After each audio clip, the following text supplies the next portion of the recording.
Se você prescreve o stiff para o glúteo das suas alunas, você está totalmente equivocado. Porque a priori o stiff é para ser feito com o joelho em extensão, não em hiperextensão, né? Não coaptado, com o joelho hiperestendido, com o famoso bloqueio da articulação. Ah, João, mas existe alguma forma de eu fazer o stiff para acionar mais o glúteo? Cara, existe um exercício chamado Romanian Deadlift, que é uma variação do levantamento terra, que nada mais se trata de um stiff com o joelho mais flexionado, ali em torno de uns 30 graus de flexão. Então, para que você faça um verdadeiro stiff, que é um exercício para os músculos isquiosurais, os famosos posteriores da coxa, principalmente aqui os feixes proximais dos isquiosurais, logo abaixo aqui do glúteo, aí sim, você vai ter que fazer com o joelho estendido, sem coaptação. E se ele tiver que ficar flexionado, ele também não pode ficar muito flexionado, beleza? Então você vai ficar ali em torno, no máximo, até uns 30 graus de flexão de joelho para zero. Se passar disso daí ele ficar muito flexionado, aí você pode prejudicar a participação dos isquiosurais no exercício. Por quê? Se você pensar que o stiff é um movimento de flexão de quadril, né? Então a pelve ela vai rolar sobre o fêmur na fase excêntrica e ela vai rolar de volta sobre o fêmur em extensão na fase concêntrica. Então a flexão de quadril, flexão, flexão, flexão, flexão na fase excêntrica e uma extensão de quadril na fase concêntrica. Agora, essa extensão de quadril é da pelve que está rolando sobre o fêmur. Lembra que a gente pode ter esses dois tipos de extensão. Primeiro que a pelve que rola sobre o fêmur, né? A partir da flexão, ela faz a extensão.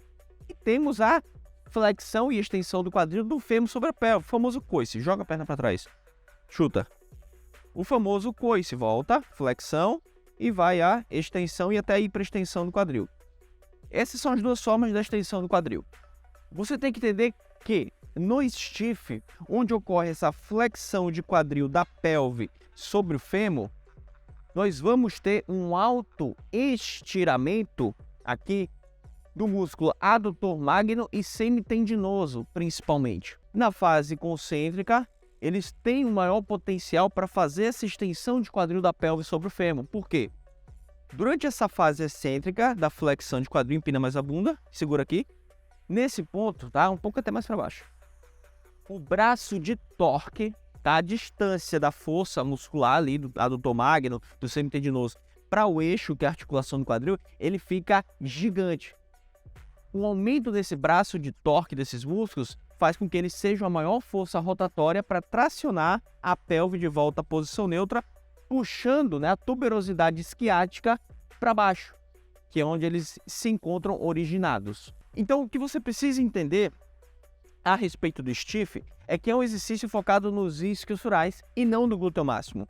Porque nesse mesmo ponto em que, nessa flexão de quadril, os isquiosurais, né, o adutor magno e o semitendinoso estão com o maior braço de torque para produzir força, o glúteo máximo apresenta uma redução da sua capacidade de fazer essa extensão do quadril, de tracionar essa pelve de volta à posição 0 grau. Mas isso não significa que ele não participe. Ele participa sim, porém não é o agonista principal do movimento. Então não interprete aqui que eu estou dizendo que o stiff não trabalha glúteo.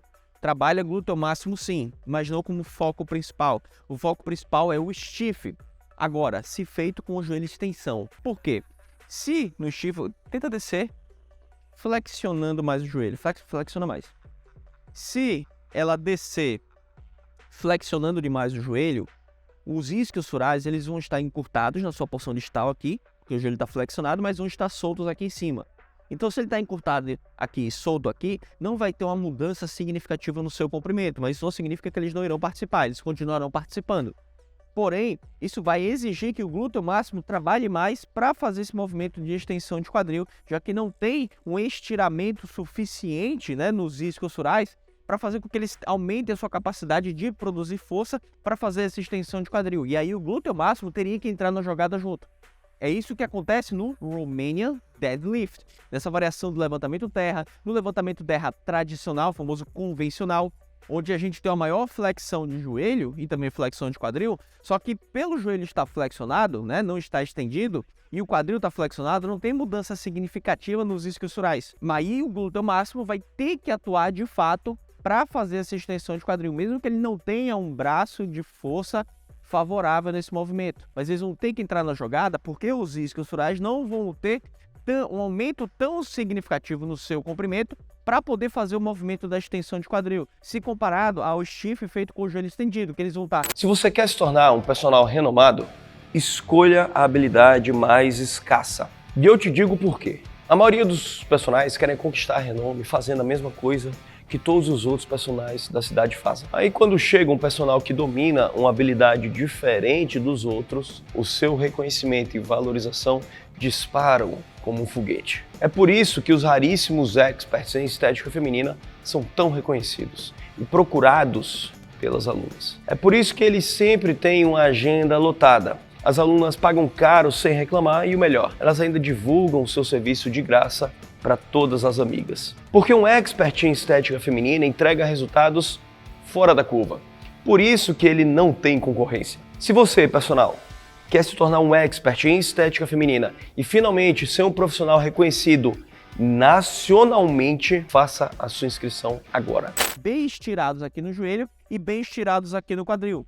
Então isso favorece os isquiosurais serem o músculo principal no stiff, com o joelho estendido, beleza? Então, em suma, para a gente resumir aqui os trabalhos de isquiosurais e glúteo máximo, veja bem, no stiff, com o joelho estendido, vamos lá, reproduzir. No stiff, vai, com o joelho estendido, sobe.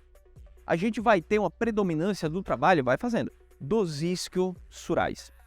Em especial, semitendinoso e adutor magno. Não só pelo seu braço de torque ser aumentado durante essa flexão de quadril aqui na fase excêntrica, mas também, né, por conta da arquitetura da sua fibra, do seu tipo de músculo, mais longitudinal, mais vertical, longitudinal, o que favorece, né, uma maior direção do movimento, né, a direção da fibra em relação ao movimento que está ocorrendo. Ali a tuberosidade isquiática, que é onde eles se originam, nesse movimento de flexão de quadril, ela se afasta do eixo do eixo de movimento, que é o quadril, aumentando o seu braço de torque. Na fase concêntrica, essa espinha, essa tuberosidade isquiática, ela é tracionada para baixo, pode parar. Ela é tracionada para baixo, de forma vertical. E os músculos que têm o sentido de uma fibra longitudinal que coincidem com esse movimento é justamente o músculo semitendinoso e o músculo adutor magno.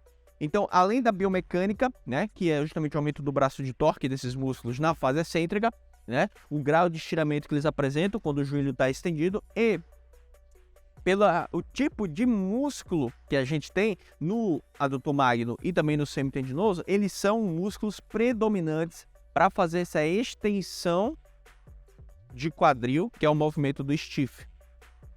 Glúteo máximo, né, ele apresenta a capacidade, né, de fazer essa extensão reduzida e, além disso, a orientação das fibras do glúteo máximo e a sua inserção, até a direção, o sentido das fibras que o glúteo máximo apresenta, ali seus feixes inferiores principalmente, eles não apresentam um sentido, uma direção que coincide com esse movimento vertical de puxar a tuberosidade isquiática para baixo, que é o movimento de fazer essa extensão da pelve, onde ela rola sobre o fêmur. Então, essa é a explicação do porquê o stiff, com o joelho estendido, não é para glúteo e sim para isquiosurais.